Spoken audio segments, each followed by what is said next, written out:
Cafe. We're talking all about the hospitality industry. And right now we have David Dadekian from Eat Drink Rhode Island.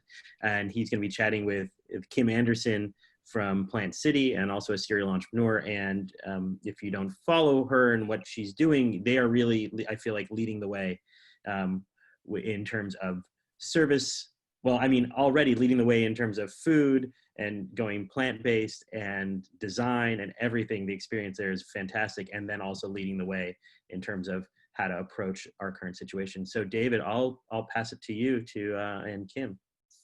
Well, thank you very much, Avi. Appreciate it. Hello, Kim. Nice to see you again, as the case may be. I really, want to hear from Kim and hear what Plant City is doing to they've been open again for outdoor dining, which has been the phase 1, and starting Monday, we're entering phase 2 of indoor dining, which the governor sort of gave a preview today in her media conference, and Commerce has been working every day, almost we speak with Commerce for the final document for guidance for indoor dining, but it's not actually on the website yet. And as Tony said, there's a 4:30 Facebook Live with Commerce to hopefully they'll have the document done by then. So we can't really speak too much to indoor dining yet, but Kim, why don't you tell us everything that's going on at Plant City, because you, like Avi said, you've been really ahead of making sure that people can get takeout, do outdoor dining, and be safe. Yeah, thank you so much. I really appreciate it. One of the things I want to do is just help other restaurants find a way to iterate and make this work. So after we closed the day before Gina closed the restaurants, because a lot of my people were starting to get really nervous. But when the dust settled, I still had 51 employees that did not want to leave and were afraid to leave, that they couldn't live on 60% of their income. So I said, all right, let's do delivery and takeout. We already had an app, which is helpful. I would not suggest some of the other delivery services. They really take a deep cut, and I don't know how restaurants afford that. So we were very lucky. We use Toast as our POS system, and they link up with something called Speedy Tab that did a great job on an inexpensive app for us. And I have my own delivery team. We started with 6 miles, we went to 8 miles, we went to 10 miles. When the PPP kicked in 4 or 5 weeks ago, I had delivery and rapid pickup curbside. But I knew that I wanted to bring back as many employees as possible. So we went to 108 employees. That's where we are now. And in order to build the business big enough to sustain that level of employment after the PPP runs out on July 1, I knew we had to add other things. So thankfully, we added a takeout window, and that's like slowly building. I don't even have a takeout window. I bought a little microphone, and we snapped it onto the glass on the outside. And then we bring the food outside a door and pop it on a table when we're done. So we made do, even though we don't have a takeout window, we made one. And we put these little spots on the ground 6 feet apart. And every day that's building, especially weather dependent. Then the next thing we did is we started with outdoor dining. And the most important thing that I've learned with outdoor dining is most people have been really, really good about wearing a mask. There are a few that haven't. But I set the tone with an outdoor host. And as somebody approaches, we have a rope 6 feet away. And so we're stopping them 6 feet from my host. If they're not wearing a mask, she will ask them to put one on. Because I promised my staff I would do everything I could to protect them, and that they have to control that situation. If they're not getting that kind of understanding, there's a manager outdoors all the time. Then we hand them the paper menus and direct them to a table. And the tables are cleaned in between every guest, tables, seats, chairs, legs. I ask the crew to clean it as though it's in your living room and you know it has a virus on it. So every day outdoor dining has also been growing. I got lucky. I heard the governor say, get creative, put it in your parking lot. And I dropped a tent in my parking lot and I took up my only 4 spots. So I was able to do the whole 20 tables that the governor allowed 8 feet apart. There was one where they weren't quite 8 feet apart, so I actually got a plexiglass divider. And so we're having success with that slowly. Of course, bad weather, we're out. So that's challenging. And I'm hoping that we will slowly be able to do indoor dining starting next week. We're going to open on Wednesday. We've done everything I think that the governor is going to ask, 8 feet apart, 6 feet chairs, things like that. I'm waiting for bar understanding, but there's very few bar stools that I can use based on where my tables are. The current discussions on bars, you can walk up to the bar, get something and walk away. And you're not supposed to face the bartender, and there's where it gets a little tricky. So that's, I'm sure, what they're trying to write into the guidelines to make sure it's clear. So I actually you can't actually sit at a bar. I actually bought plexi stands, 48 inches wide by 24 inches high, to put on the bar if she said we could, to protect my bartenders. That is something very hard right now to get plexi. Yeah, no, it is, and that is something we floated. Was that option that, you know, if a bar can do that, that might be an option to allow people to sit at the bar. Mm-hmm. So we'll see what the guidelines say, and if it's not in this phase, it may be forthcoming. I got plexi going in between booths, and then I bought these metal stands that are actually for a trade show, for big, huge canvas banners. They're 7 feet wide by 6 feet tall, and I've got very, very thin Lexi. It's not plexi, it's Lexi. It's like Lexan. I was only able to find 2 sheets, but that gives me a provider. I added an extra intake into my ceiling for better air movement. I brought in 2 HEPA filter units that handle 1,800 square feet a piece, because I have over 3,000 square feet upstairs. And we're only dining upstairs in the 2 restaurants upstairs. We're keeping first floor to the right, where the food court was, available still for the expo and the movement that's been required for 400, 500, 600 delivery and takeout orders a day. That's great. That's fantastic.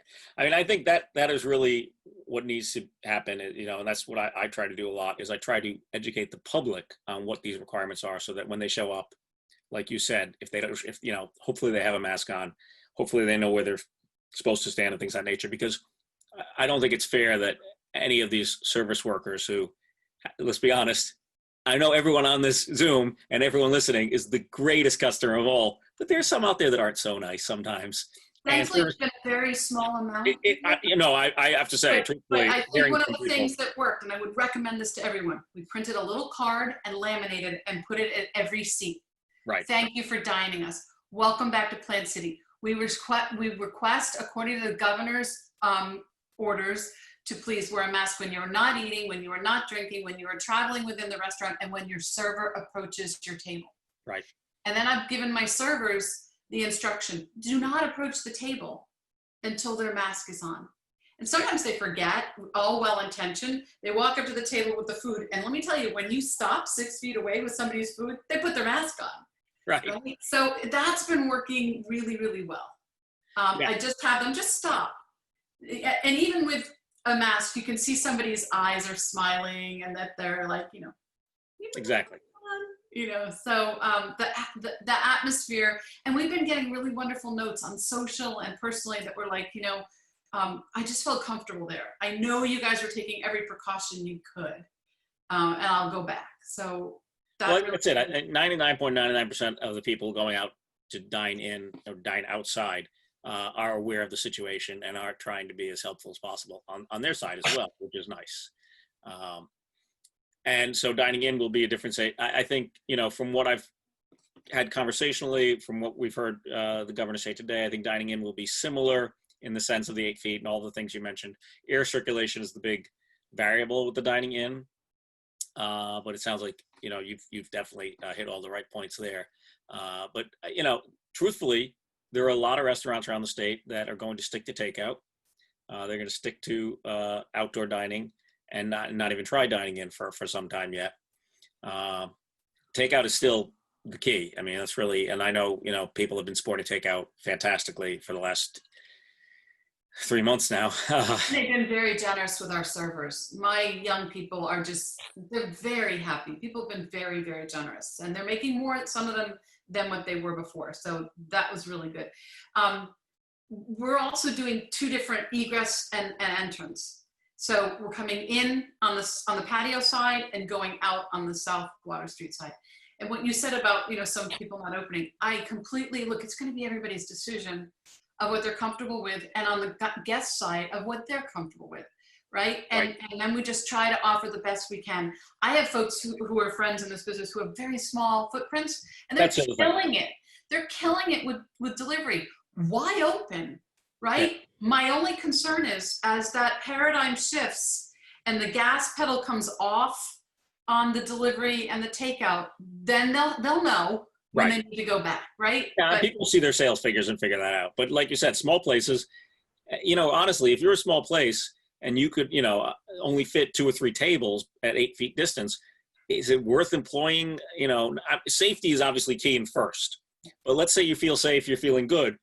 Then you got to look at the financial side of it and say, is it worth my bringing in a server or 2 servers to do this, for 6 hours on a Friday night, when I can only serve, 24 people the whole night. I mean, most of us are on a very thin margin, on the hairy edge all the time. Yeah. And that's with 100% at peak times. So it's just going to be hanging in however you can to live to fight another day. And that's, if anybody wants help, I am absolutely here to help anyone that wants guidance, because my team has whiplash. Like literally we change every other day according to what we need to do to survive. Yeah. My manager, thank God, I mean, they've pivoted so many times, they've driven themselves into the ground. Yeah, I mean, people forget that, everyone's, this is so long, it feels so, long and arduous, and it does. Don't get me wrong. Everyone does feel that way, but also it's really quick. I mean, these changes have been happening, almost daily in some cases. If you think about the fact that, it's May 28th, we're looking at June 1st for phase 2, and May 8th was phase 1. It's only 3 weeks in between. I know that seems like it's been ages, but it's really quick in between, and people adapting very well. And the other thing I think people have to remember is, in the terms of cleanliness, restaurants are pretty much the cleanest places outside of medical offices. I mean, it's just the nature of a restaurant. It's just the nature of the health department needs and how people are in cleaning. So I think, that lends itself, not that anything in this situation is a good thing, but that lends itself to be even more prominent. Dave, a quick question for you, David. Do you know if the governor is going to put any input in terms of alcohol? Because, example, Newport right now is looking to very shortly stop liquor sales for takeout, and it looks like most of the restaurants are not going to be opening, and they're like, hey, this is the only barely surviving right now. It has not been in anything that we've discussed for any of the executive orders the governor has passed to be changed as of now. Can you speak to that though after you're done, David, Kim, how that's working for Plant City? Yeah. However, just to say, cities and towns do have the opportunity to override if they so see fit. I don't know why Newport would do that. I saw the news the other day. Ryan from What's Up New posted it. I can't. The city manager says it's a litter issue. People post to me that maybe we should have an added fee on takeout cocktails to help with litter. And my response, I don't mean to be glib, is why don't we just fine littering? Because that's what, I mean, right? Isn't that, we've all seen those signs, there's a fine for littering. Why don't they just enforce that? So hopefully Newport doesn't go that avenue, or anyone else. The same question has also come up about entertainment, musicians and other bands and things of that nature. Again, right now, the state is not authorize any of that, but cities and towns do have the opportunity to oversee that if they wish. And I haven't heard of anyone wanting to do that yet. I know Mayor Laws's office has discussed it. I mean, talking about it just with an example, we were talking about Federal Hill, and if there's a singer, 10 feet away from all the tables in the plaza there, health-wise, that seems to hit all the requirements. Obviously the thing is you don't want people getting up and dancing and things of that nature. But I think, there's a lot of things here, a lot of small things that we have to sometimes feel our way through. And for the most part, these rules and regulations have, as painful as they may be, and it's obviously life-changing, they've, tended to work. I would say, I hope that they don't, because we started 75% off where we were, and every week adding from 6 to 8 to 10 to 12 miles, and then adding the takeout window, Adding the growlers and the drinks took us another bump, a significant bump. It was, and now every week we've gone up and up and up and up, and it has seemed like forever, but we're now within 20% of our break even, right? If I can get there by July 1, I can keep all those people that I brought on for PPP. That's the goal. That's what we're striving for now. So it would be devastating to lose that alcohol. I think that would be really a tragedy. And I haven't seen anybody misusing it. I haven't been in their homes, but I haven't seen like crazy drink orders. They're ordering their pizza, they're ordering their nachos, and then they're ordering that cocktail to go with it. The growlers were really, really important for us because I had $25,000 at retail of kegs in the basement that about to go bad, that we were able to save most of them. Right. So thankfully that came in the nick of time. Yeah. No, I mean, like you said, I haven't seen any reports. I mean, I've talked to the Providence police. No one's reported anything being abused other than Newport saying they feel the litter situation is high. It also strikes me as a little odd because unless you're open container, I don't know why anyone would be discarding these things in the street. I would assume they're consuming it at home. But again, I'm not on the street in Newport, so I don't know. No, they're actually taking it from the takeout and going across to the park and the bridge and having their drinks and their food. And then they're leaving the bags in the trash. Providence does need either more bins or more pickups because every morning after a nice day, there's a big pile there. Yeah. I sent my team out to actually go pick up what's on the edge of the perimeter of that so it doesn't look bad. Yeah, I can see that. And we do have the DID, but I don't think the DID hits South Main, right? The Business Improvement District group, the guys in the yellow jackets. No, I think they just hit the perimeter around Kennedy Park. They're on our side of the river. Yeah. I don't think they cross, but they're, again, these are minor issues, when it comes to trying to keep these businesses alive and afloat.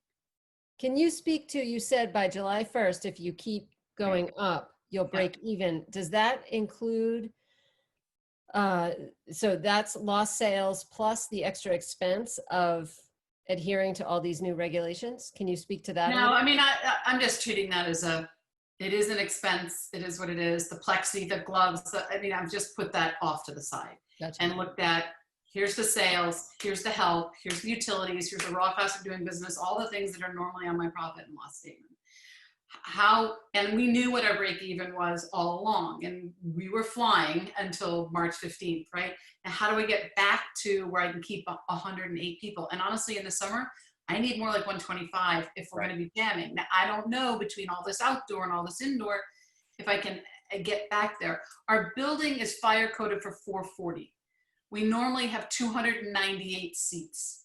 Next week, we'll have 97 upstairs, 8-foot separated, all the requirements of the governor. So I'm at 27% of my total capacity, and I'm at 39% of seated capacity upstairs. So I feel really comfortable with that.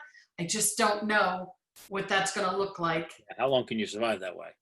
But you've added the delivery and more pickups. David, I don't even want to think about that. I am just praying that after July 1, that I'm close enough that I won't bleed. The first 4 weeks, I lost a massive amount of money. Is this just restaurant owners on here? No. It looks like a range of folks. First 4 weeks, I lost a lot of money. But this business for our family has never been about money. It's about showing the world that we can have a sustainable food system. And not only do we eat all plants and make all plants, but we're 100% compostable, food scraps and packaging. So I've diverted 135 tons of compost away from the landfill, right? And now, if you look at underlying conditions being the major contributing factor to death of pandemics, plant-based diet is the only diet that's known to reverse and protect people from most diseases that kill Americans. So like the timing is really right too, to be eating healthier, to be taking care of ourselves and be sustainable with the plant and all of the issues around a whole food plant-based diet. And any restaurants that want information on how to do that more. For me, I need to survive. It's never been about the money. It's about showing the world that we can eat sustainably with the planet. And it can be delicious and creative, and you don't have to eat lettuce and tofu for the rest of your life. Right. No, it's very true. A few points to hit on what you talked about. So one, all the expenses you had with the plexiglass and all the rest, the tent and everything. I'm hoping, we floated out there so far, but we're still waiting to hear. There are these chunks of money that is coming through the CARES Act to the governor. It's supposedly to be spent at the governor's discretion. Currently, it's like 1.2 billion, and there's supposedly another group coming. And there's conversation about maybe making a grant program for those types of things that expenditures that you should have never had to spend on. So hopefully that'll come out there, and we can push that and get that going through. You mentioned the PPP through July 1st. The latest bill that the House has passed has not gone through the Senate yet, but the House changed it from 8 weeks to 24 weeks of the PPP. So that would add another. I'd love to see that go through because I agree. I don't. But I'll still run out of money sometime this summer. Yeah, but I don't mean to talk politics, but I don't think our Republican-led Senate will allow 24 more weeks of it. Hopefully they allow something. And then one thing you said earlier, which I definitely want to bring up, with takeout and delivery being so important to so many businesses, if you can avoid using those third-party services, you should. They take around 30%. 33%, and restaurants aren't surviving on that kind of margin. You're 8 to 12 on a good day. I don't know how they afford to do this. My independent drivers, they work for me. They're $10 an hour, but they're making about $1,300 a week because we put them all in a tip pool. So they're very happy. I have 8 full-time drivers, 4 to 5 on it every time, and 3 in-house that can hop in a car. I have all of their insurance riders. We worked it all out with our insurance company.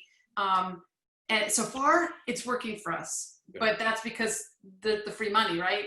July 1, then you start to panic. Can I handle 5? That's another thing. Should I cut it down to 4? Will that be enough? And then it starts to get challenging. That's another thing hopefully will get extended, but